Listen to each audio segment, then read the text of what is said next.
Hello and welcome back to the Rumbluffer's Sewing Room. Well, I've got another project that I'm going to get started on, so I thought I'd share it with you, see how we get on. I'm aiming to do a reproduction of an outfit worn by the famous George Beau Brummel, seen here in his daytime wear, but I'm aiming for his evening wear. He's seen here at Olmax, the famous ballroom. In this video, I'm going to be making his pantaloons. In the Regency period, it started out with where most men wore breeches. And if you want to know how to make some breeches, have a look up there. But then as time went by through this sort of period, 1800 to 1830, other things started appearing. There were pantaloons, which were breeches which had been extended down to about the ankle. Not like a modern trouser. They would look very short to our eyes, and also they fitted very close to the leg. That's what I'm going to be doing. At this point, I'm again going to publicise a Laughing Moon pattern because I think a lot of them. It's pattern number 131, and it gives you a selection of trousers, Cossacks, sailor's pants, pantaloons, mosquitoes, or they were pronounced mosquitoes, and pantaloon trousers. So that's pretty good value all in one pattern. I recommend it to you. It's worth mentioning at this stage that since the suiting I've got ravels or unravels very easily, I've stabilised all of the edges with a zigzag stitch all the way along. And also, before I go anywhere, tailor's tacks for the pattern markings. So we start off by anchoring the interfacing on the pocket edges because they're going to need a little bit of strengthening. So it's just a matter of basting those in position within the seam allowance. The next is to construct the front extensions. So what we have here is the linings, the interfacing, and the fabric. And you'll see I've stabilised it with some iron-on fabric there. It'll come across like that. So what we have to do first of all is stitch the interfacing to the fabric. And we do that 3/4 of the way around. Next, you need to trim the seams and then turn the whole thing inside out. And once you've trimmed it, you turn it inside out and off to the ironing board. There they are, with the linings on the inside and the fabric on the outside. The next thing you have to do is to fold out that seam allowance. So what do we do with those? Well, what we do is we've got to fix them to the front. You can see that it's got that interfacing basted in place, and it's got this. Now I've strengthened this with interfacing, but I've got a line marked here. So cut on the slash line. Oh, here we go. Make sure you cease at the right point, which is marked on the pattern.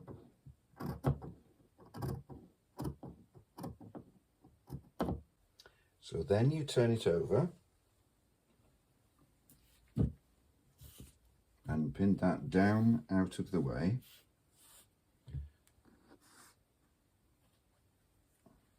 And here you have your extension, right side, and you pin it along that line. Don't worry about that line there, it's supposed to be like that. We're going to sew along that edge. 1/4 of an inch seam allowance, not 5/8. Press towards the pocket. Now, as you can see, there's some thermal interfacing here, so I'm going to just put that there, make sure my iron doesn't stick to the interfacing. I do the same for the other side. So there they are. And then we flap that back up again And that's the way that the fall works. Now remember, this is only half of the trousers, so the other half will be joined down the middle and the fall will be about that wide. The next thing is to bind this edge. That's all finished and nice and stable, but of course that needs protecting. And for that, we go to the next piece, which is the fell edge facing. We need to get the pocket and the extension out of the way, so we fold that out of the way underneath. Not a bad idea to pin it, because as you're moving around you don't want it to come back again. So take your welt edge and find the right side. Now on this one, this is the right side, and see that the pointer is on the left hand side. So then you're going to be sewing right sides together, so you turn it over, which means that the pointer is next to the slash. And you're going to sew down there, and you will see also that it goes beyond the edge of the slash. It's supposed to do that, but first of all, get it placed exactly, and you'll see that it's about maybe 1/4 of an inch or so beyond the end of the slash. Now you're going to be sewing only 1/4 of an inch seam allowance along here, so you need to be a bit careful about your clearances. Yeah, we're ready to sew now. So 1/4 of an inch seam allowance.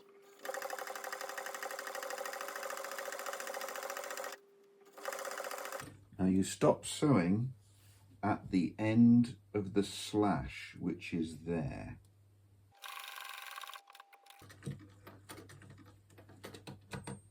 There we go. Once you've sewn it, you need to put a slash in this corner. Now you're going to be turning over 1/4 of an inch, so it's just that much. And then you need to fold these over in order to make the point. I suggest that the order in which you do it is the long one, like that, then the other long one, like that, and then the short one, like that. Now my fingers were in the way, so you wouldn't be able to see that very clearly.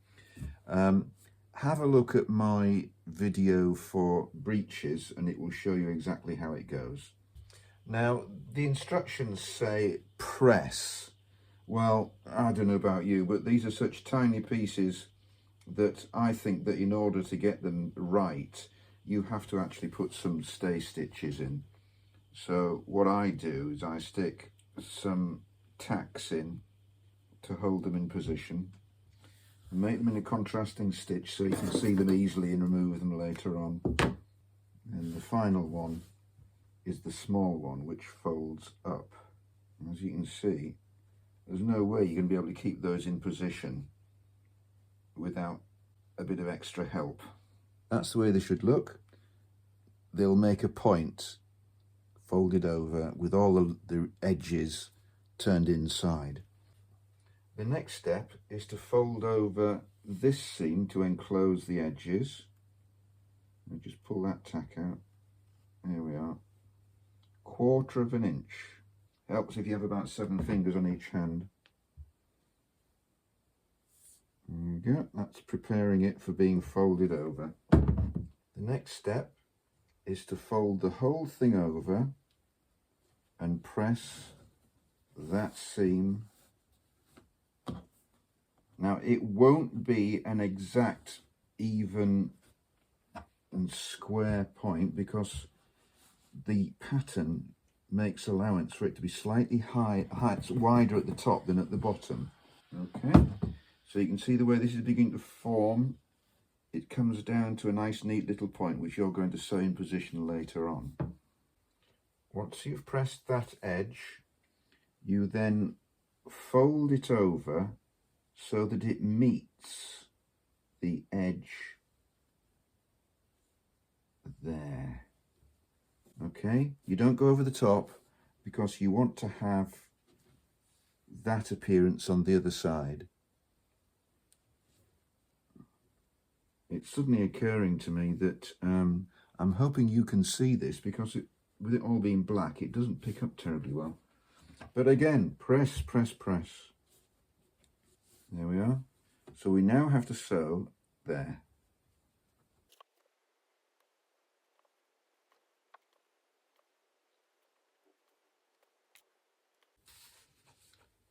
So there we are. And press. And if we then straighten everything out, you can see the way it's supposed to lie, like that. But the next thing you've got to do is take these little stitches out so that obviously you don't see them, and then have a line of stitches all the way along the bottom there. First of all, to hold it together, and secondly, to give it some strength.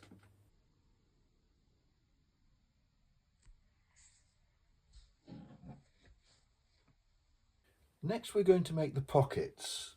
So what we have here is the pocket lining, and that's going to fold over eventually and be sewed up to make the pocket.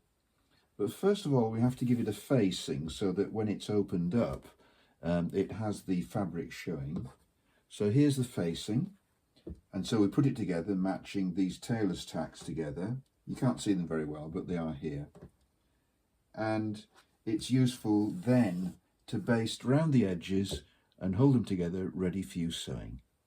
There we are, basted in place round 3 edges.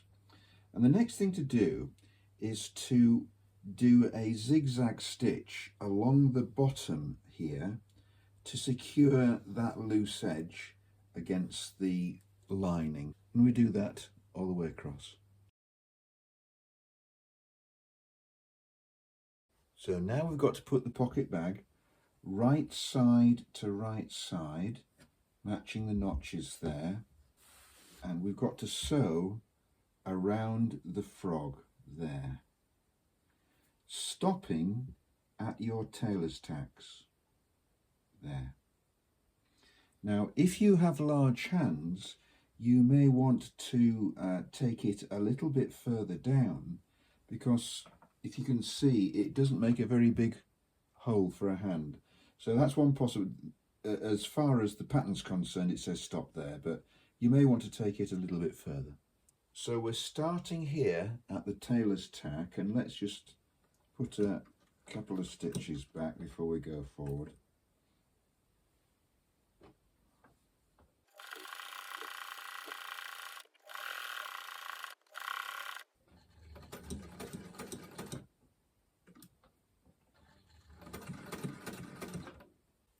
There we are. Now, what we're going to do is turn it inside out.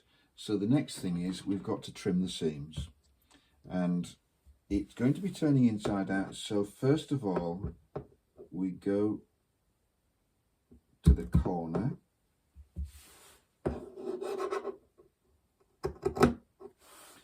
And we take off that corner and then trim to 1/4 inch.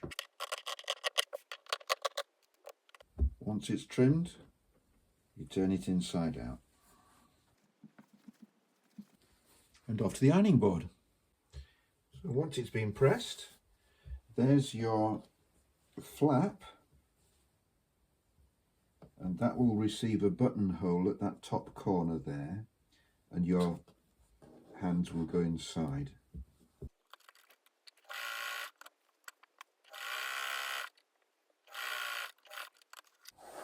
Now, at a later point, you're going to be sewing along this seam and down there. So you need to make sure that the pocket bag's in the right place. So you need then to put a couple of basting stitches across there and just there. And this is where we start bringing the two parts of the pantaloons together. So what I've got is the back right side up, and the front's right side down, so that's right sides together.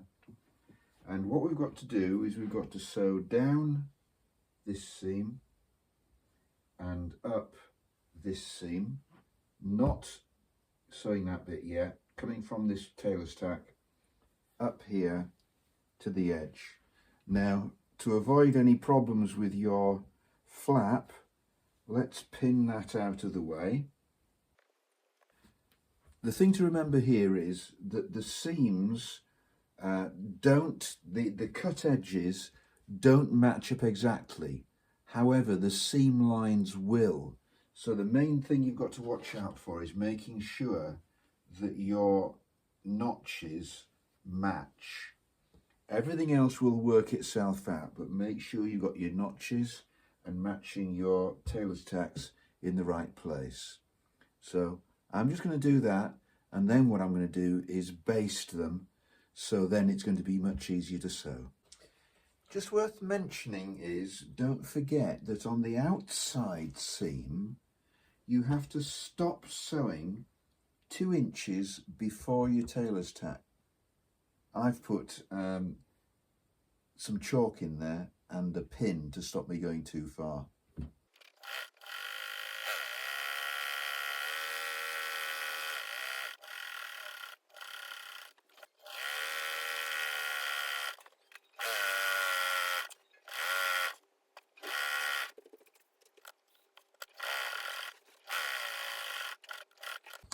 So here we have the 2 halves of the pantaloons, one half and there's the other.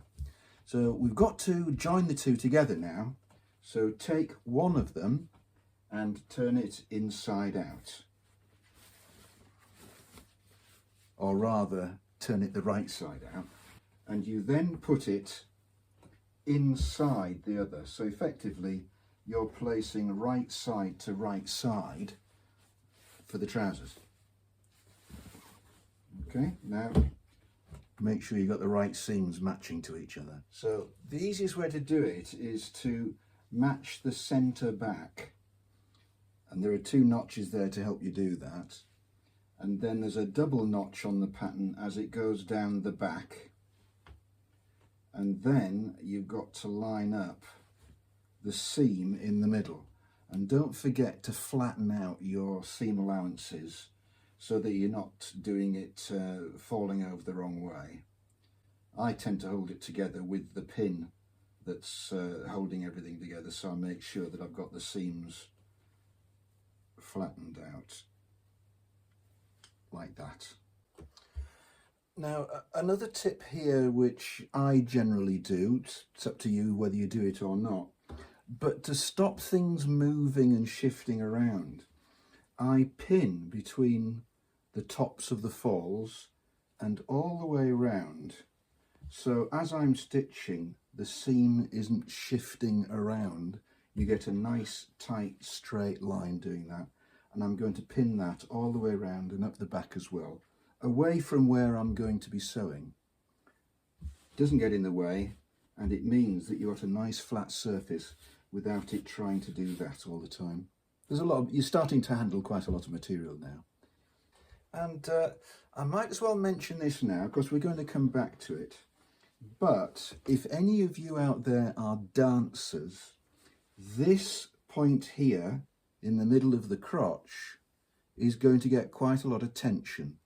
So once I've got this seam done, I'm going to insert buckram to support these seams and make sure that I don't have any embarrassing situations or wardrobe malfunctions on the dance floor. Okay, the pattern says you should start your stitching on this seam from the top of the falls and then stop at the dot in the middle of the back. So here we go.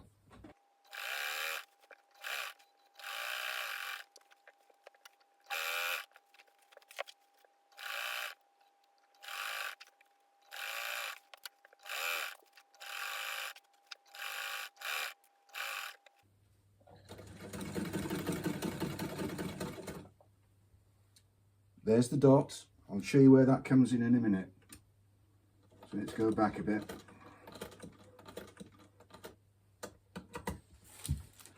We stop stitching there because that is going to be inserted into the seam, into the waistband as well, when we're finishing it.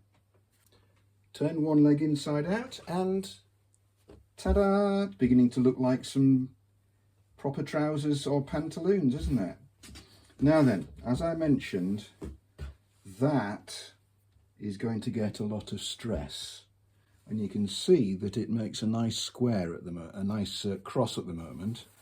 And on the inside, you need to make sure that the seam is properly arranged, so that we've already sewn that side, and we've got to make sure that it's folded over like that,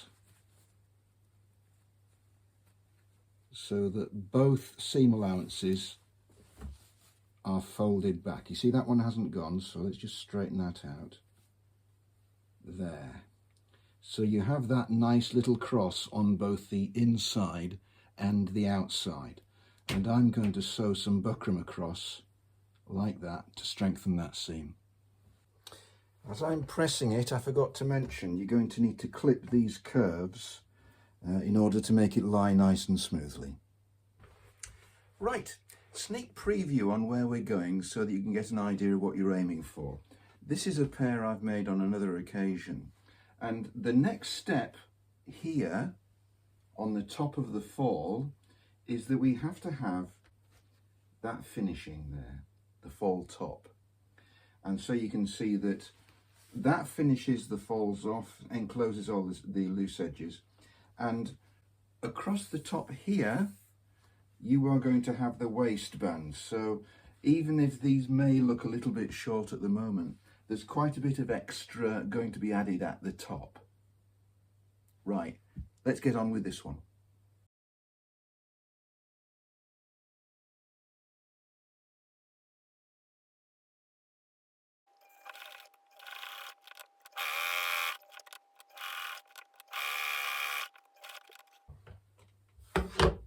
So next we need to take the excess off around there, so it's trim all around. Watch out you don't trim your face material. I'm always doing that, so do it upside down.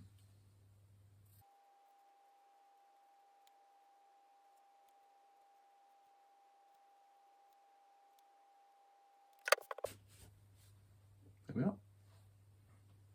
And then when you've got those done, right sides together, stitch the fall top pieces to end up with one solid piece and press the seam in the middle.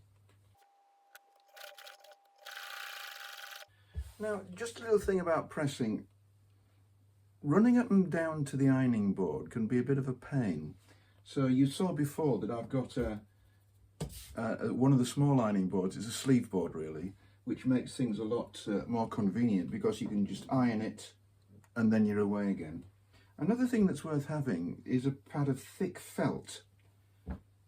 Put it on your table and use that as an ironing board. Just for little bits and pieces, makes things a lot easier that way. Like that. Then right sides together, we match up the fall top with the fall itself, obviously making sure that that seam lines up perfectly, so when you are wearing it, it's almost not noticeable.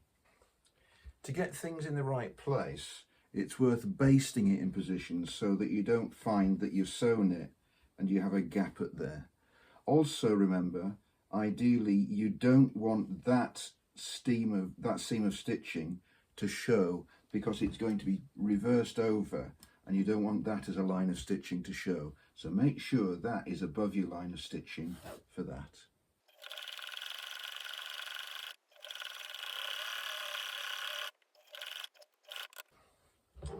And then we've got to trim the seam allowance to keep the bulk out of it. So there we are with the seam allowance trimmed. Now we need to cover all of that over. So the next thing is the fall facing. And here's the fall facing. As you can see, according to the pattern, I've made it out of lining material. My experience has been in the normal wearing of these things, as you sit down, the fall will tend to come out a little. Let me show what I mean. There. Can you see? And what happens is the lining shows. So if you have it made out of normal lining material, you have this rather unsightly patch or flash of white that shows. My recommendation, therefore, is you don't make it out of lining material, make it out of the fabric material. So if you get a flash like that at the side, you don't notice it. So there we are. Let's get rid of that one. And instead, we'll use the fabric facing. And we have to sew those together. So, right sides together. Let's check. Yep, right sides together. We have to sew them along the centre and press the seam.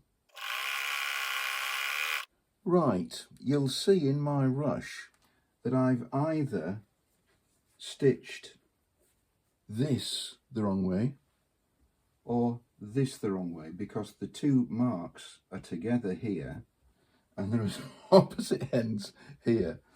Fortunately, it doesn't make any difference as long as I make sure that I put right sides together when I'm fitting it and that the seam is going to line up as well. So don't panic if you hit a situation like that. Think it through. It'll probably be all right, but most times make sure you watch out for your marks, because in other cases it may make a difference. But I'm fortunate I've made this mistake, but I can recover it. So what we have to do is we have to stitch along the top here. Now, it's going to be turned inside out, so we don't stitch when we come down any further than there. All right, so we'll be stitching there, up, across, and then down to there, so that we can then turn the whole lot inside out.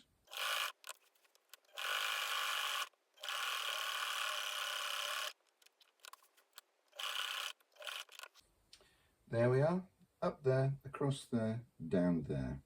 Next we have to trim the seams.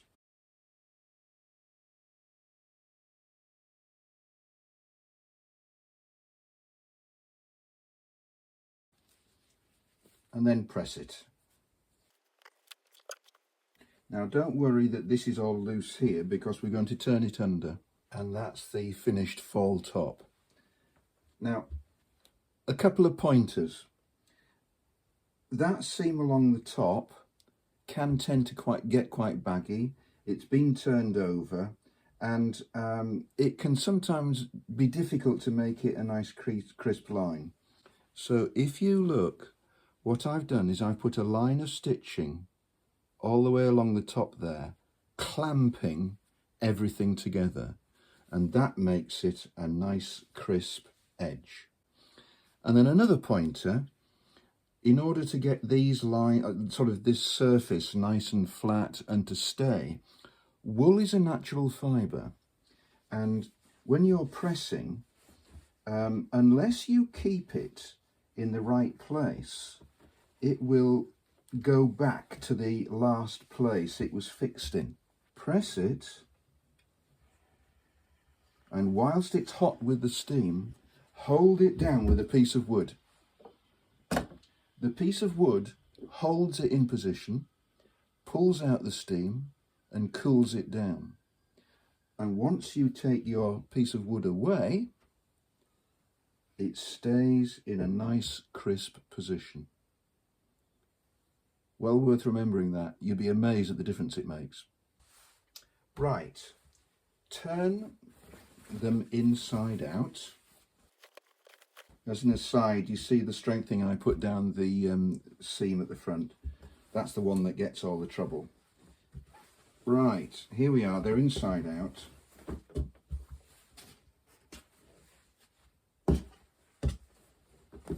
And there's the fall, which has been turned. What you need to do next is to turn that under and hand stitch it down the edge. That will serve to clamp the edges together and leave just a little bit, maybe just a little bit less than 1/8 of an inch, like that, so that the inside isn't visible from the outside. The other thing you do whilst you're stitching it together is where the bottom meets the seam allowance of the inseam here, just pin it. Do you remember that I went round all the edges at the beginning, the very beginning, doing with a zigzag stitch? You need a hem finish or an edge finish all the way along the bottom, because that's just going to sit raw and it needs to be stabilized. My recommendation is that the first place you start with this is the center of the fall. Get that absolutely right and in the right position, and then any adjustments you need to make can be done equally both sides when you're turning it under. Right, we're onto the waistband now, and that comprises 3 pieces mostly. We've got the fabric, the interfacing, and the lining. Now, with the fabric, I've put some fusible interfacing on it as well, because it needs to be fairly stout and take all of the pressures, but there we are. There's 2 pieces for each, and the first thing we're going to do is put the interfacing on the back of the fabric. So there and there. And we then have to baste around it and then cut off the excess in the same way as we've done for the top of the fall. There we are, all trimmed. Now the next step is to put the lining on the waistband. Now you'll see it's still in 2 pieces. Not a problem, because there's going to be a triangular piece which goes in the back to join the 2 together. So put on the lining. Now it's going to be reversed in order to turn it inside out. So the lining is placed on the same side as the fabric. Right, they're all in place. Just a little pointer, because they're going to be turned inside out and later fitted onto the rest of the pantaloons, you have to stop stitching 5/8 from the edge. Okay, so you're going up there, along there, and stop 5/8 from there. I'm a bit stupid, so I tend to leave a little marker. I've got some red coloured pins here, just to remind myself not to go too far.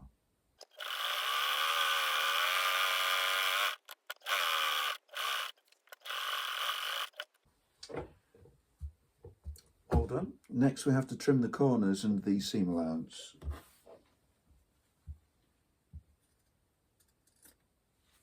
We've got quite a lot there, so let's just take a bit extra off.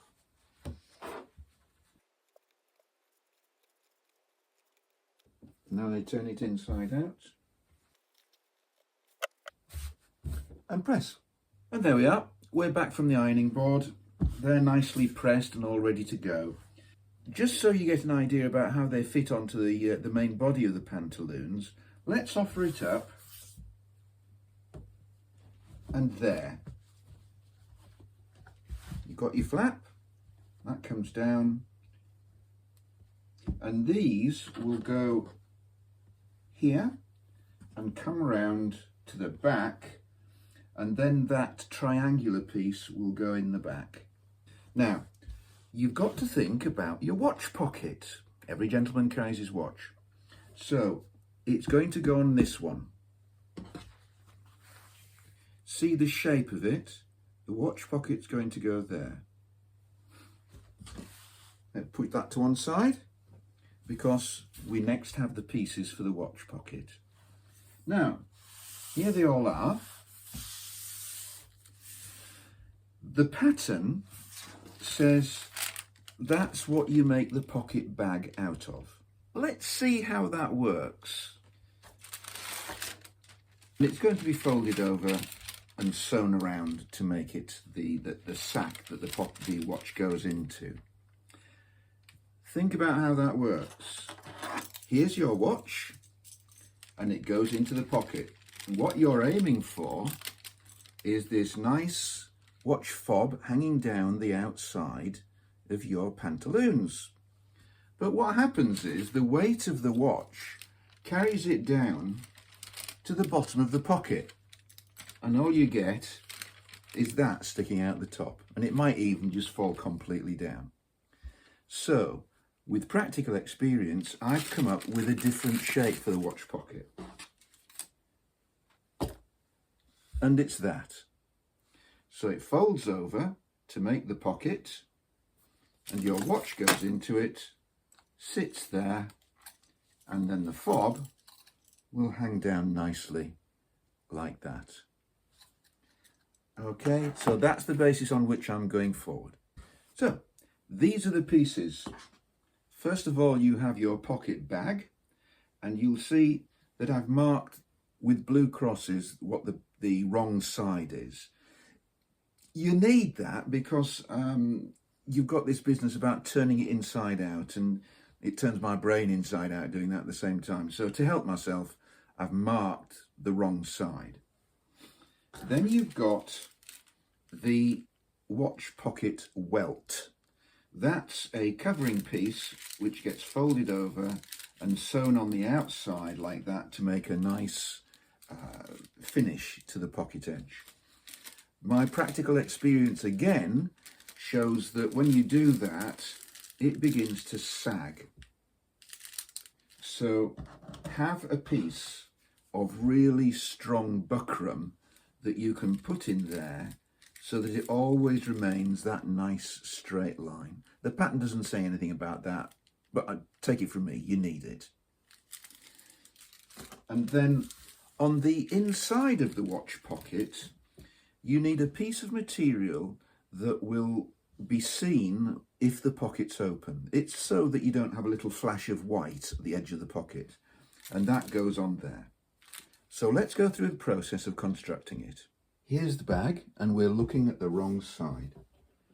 We take the patch and place it in this corner, and then stitch it in position. The pattern says to stitch it with the machine along those three sides and then overcast it along there. And that's to stop you having an edge which keeps catching as you're going in and out and starts to fray.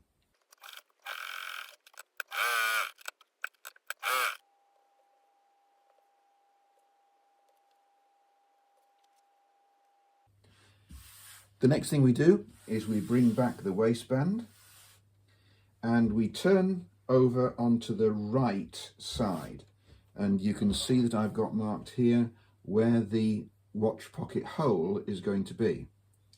So deciding on the waistband where you want your watch pocket, I'll put mine about there. It's not a precise matter, put it where you prefer it to be, and then pin it in place. Now you're going to be sewing, so leave space away from this edge here. The next step is you've got to sew around those 4 lines. It's going to be turned inside out and subjected to quite a bit of pressure at one stage or another, so make your stitches quite small and be very precise about following the line.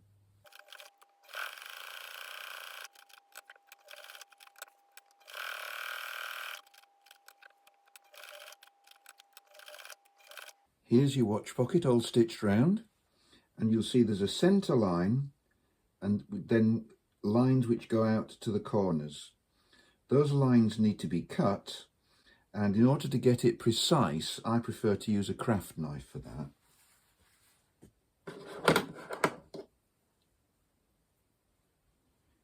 We can just create the opening at the beginning and use scissors for part of it. But at the end, you need to be very precise in the corners so that you don't cut the cotton, but you go right to the edge. Precision here will mean you get a decent turnaround when you come to turn the pocket. Okay, so there we are. There's the opening ready. Oop, a little bit there.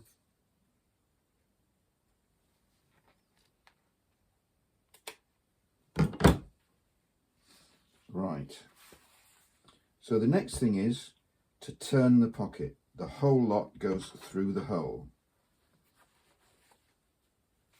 It's like that. It'll take a little bit of straightening up. And if you look at the back, it should be like that, turning exactly on the stitch line. So you need to press that all in position, and you're aiming for some very crisp corners. I'll do that on the ironing board and come back. There we are. Now, full disclosure, whilst I was chatting to you, I cut the edge. And so that's what happens when you have cut the cotton at the corner. You need to make sure you don't stitch the corners. What I've done is I've put some fray stop on there. Nobody will see it, but that's the point I'm getting at. And that's what it looks like from the back. So let's put that up there for now, because next we need to think about the welt that goes on the outside. And there's the piece for the welt. And my addition is the buckram that reinforces the edge of it. That's the right side. And fold it over so that you've got the wrong side on the outside. And then you sew down here and just coming in a little, don't go all the way because you need to leave a gap to be able to turn it inside out.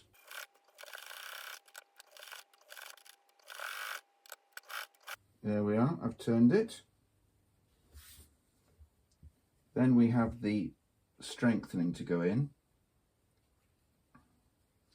The alternative way of doing this is to sew this in at the beginning, but if you have it into the seams there, it's very, very difficult to turn and do that accurately. So we squish that in. There we are. So now we've got an edge which isn't going to be pressed down by the watch chain. Right, the next thing is you've got to turn these corners under and then hand sew the whole thing closed.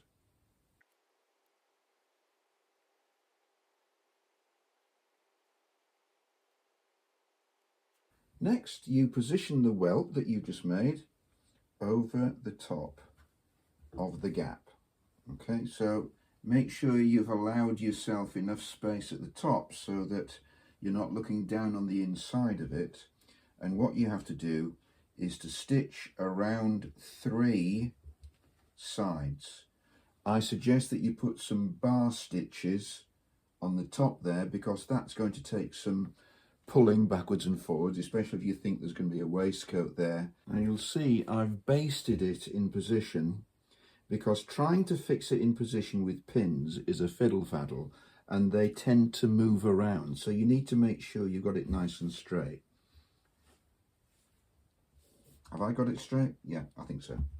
There we are. So finally what you do is you turn that over to create the pocket bag, and you stitch all the way around the loose edges, making sure that you don't catch the waistband in it. So you have to fold it out a little to make sure you catch it. Maybe that one is easier to do by hand, possibly also that one, though you can machine stitch around the bottom there.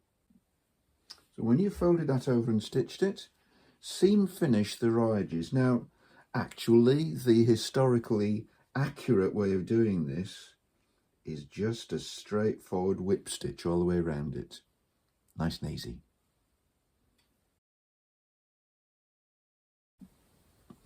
Right, so we can take the basting out of the waistbands now, because we're about to fit the waistband to the rest of the pantaloons.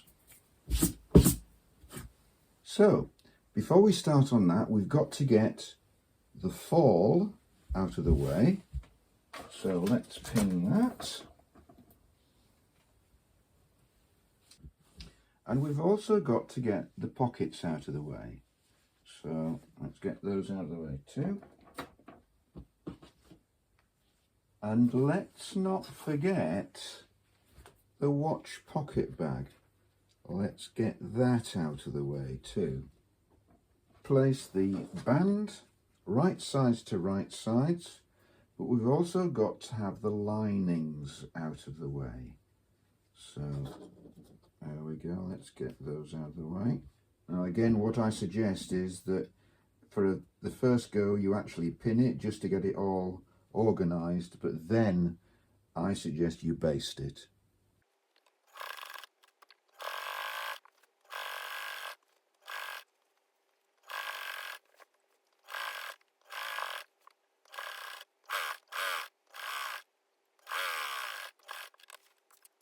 Next thing to do, having sewn that, is to press the seam allowance up, like that.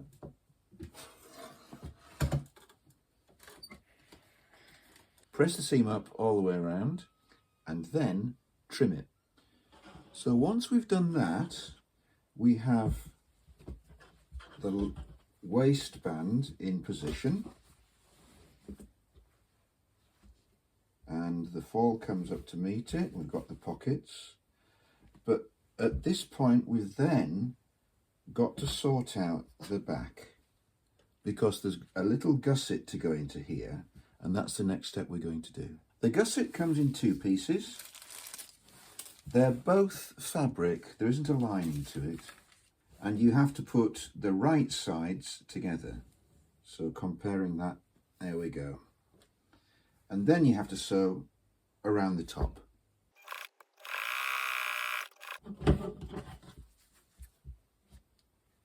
Clip it.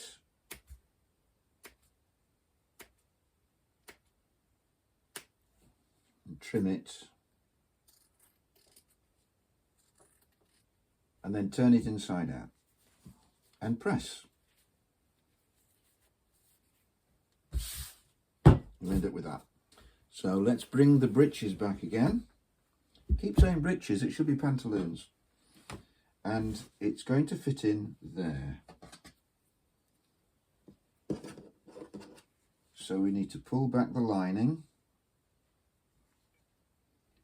and sew it right sides together down one seam, and then do the same, keeping the lining back down the other side.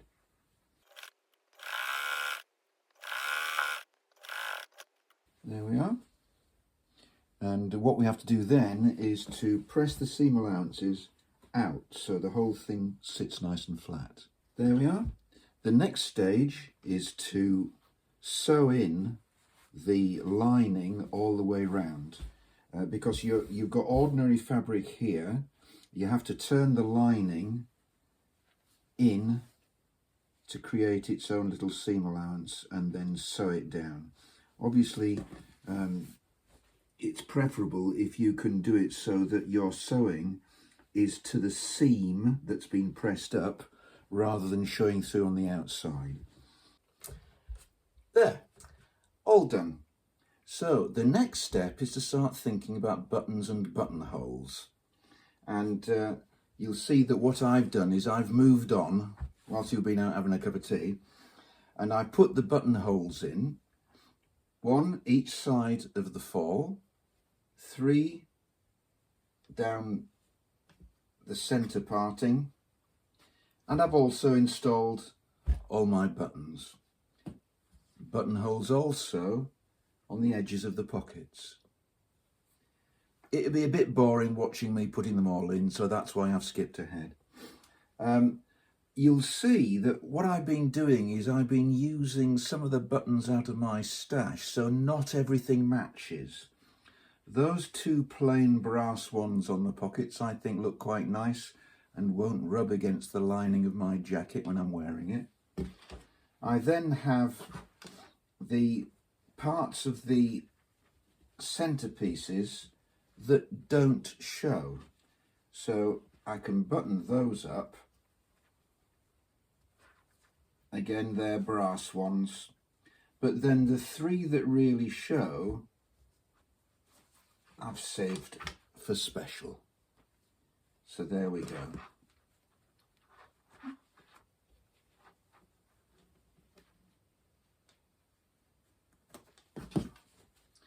and you see these. They're the buttons for the braces, and I'll talk about that in a minute. Turning over on the back, buttons for braces, but also on either side of that vent, I've made up some holes there and tied them so that it brings in the waistline. That's what the vent's there for, is that final adjustment. You don't want it too tight anyway, because the braces will do the business of holding it all up. So there we are. We're almost finished. But a couple of things left to do. We've got to do the closures on the bottom of the legs.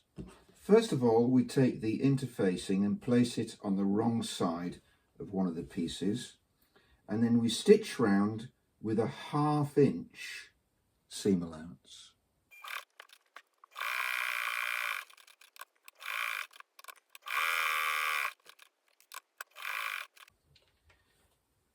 And then trim right next to the stitching.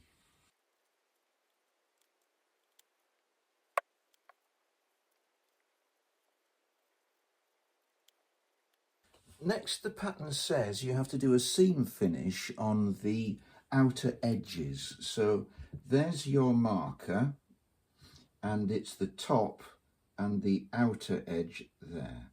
Now, I already did finishes on my seams, because you remember right at the beginning of this video, I did that to stop ravelling on the material. So I'm ahead of the game there. But if yours is not yet finished, you need to do that. Right, next we're going to stitch the facings to the bottom of the pantaloons. So, first of all, they're open right sides, and take your interfaced one and pin it to the outside, matching the notches. The second one goes on the back, again right sides together. So that's the facing on the front, stitched in a straight line from your dot down to the bottom. If we turn to the back, what you have to do is stitch from your dot out to your 5/8 seam allowance and then down to the bottom. So let's do that.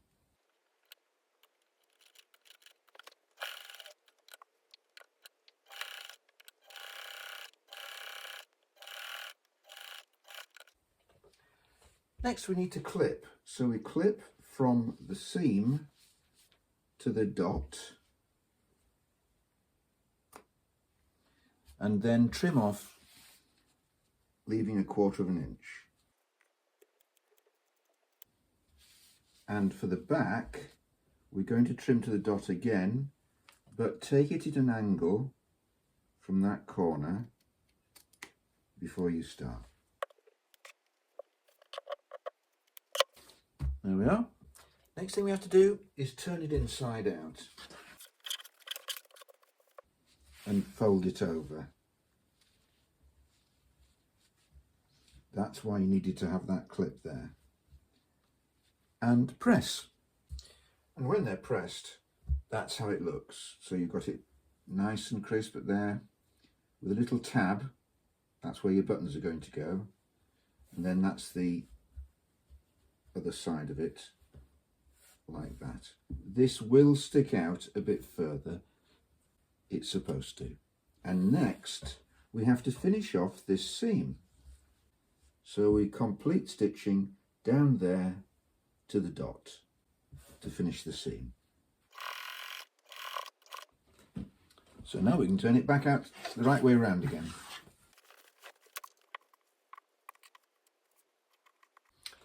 Once you've turned it round, effectively you've turned that inside out. Make sure you've poked the corner out. Now, don't make the mistake I made, which is to think that that flap goes round and buttons like that, because you'll start thinking to yourself, hang on, the flap should be pointing towards the rear, not the front. That's not the way this one works. What you do is you take the flap and fold it under, and then it buttons like that. Fold the flap under and button over the top like that. So effectively your flap is pointing towards the rear. It's just that the greater length of this flap sits on the inside. I hope that was clear. Right, we're on the home straight now. Next thing we need to do is to put the bands around the bottom of the legs. Now, as I said before, you'd get bored watching me putting buttonholes in, but I've put buttonholes in here for the bottom of the legs. I did it too quickly. You're supposed to do it later, and I'll explain why in a second.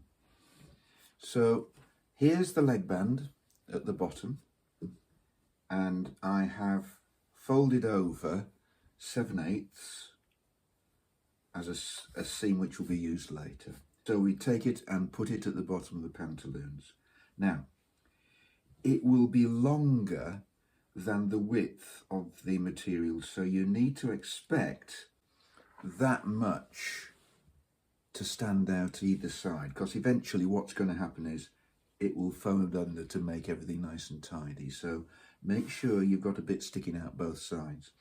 What I tend to do is I'll start from the middle where the inseam is and pin it in position there and work towards the outsides.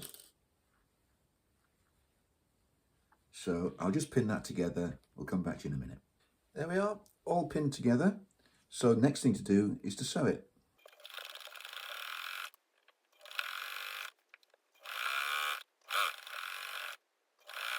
There we are. And the next thing to do is just to trim that seam. Once that's done, turn the leg inside out.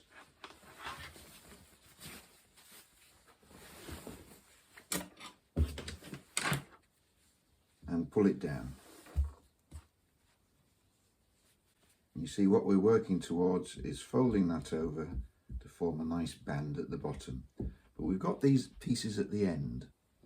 Those fold in before you fold down. So I'm going to do that and pin it all the way along because it has to be hand sewn along the bottom. As you're folding it over, I suggest that you fold it over to the line of stitching. So when you're hand sewing it, you can sew into the seam allowance that you've trimmed, and then you won't have, just pin myself, and then you won't have anything showing on the outside.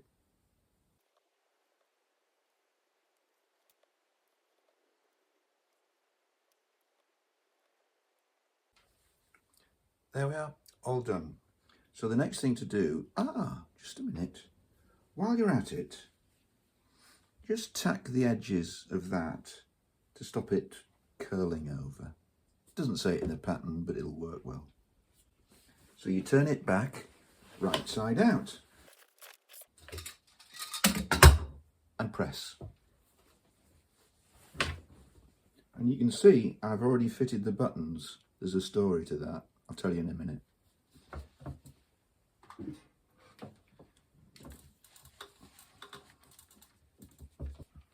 Right, confession time again. Like all people, I like to rush ahead and get my project done as quickly as I can. And one of the things I forgot to do was measure the length of my legs.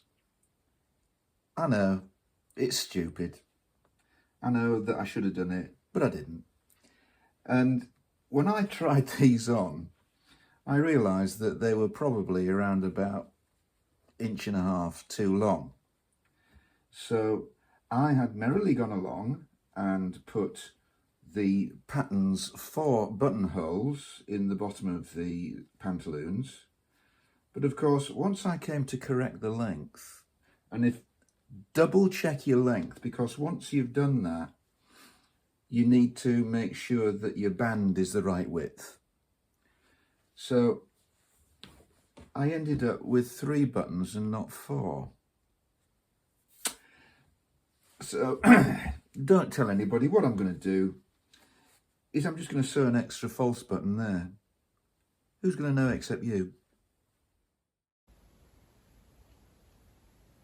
And the Duchess of Rutland would certainly talk to me if I was dressed like this.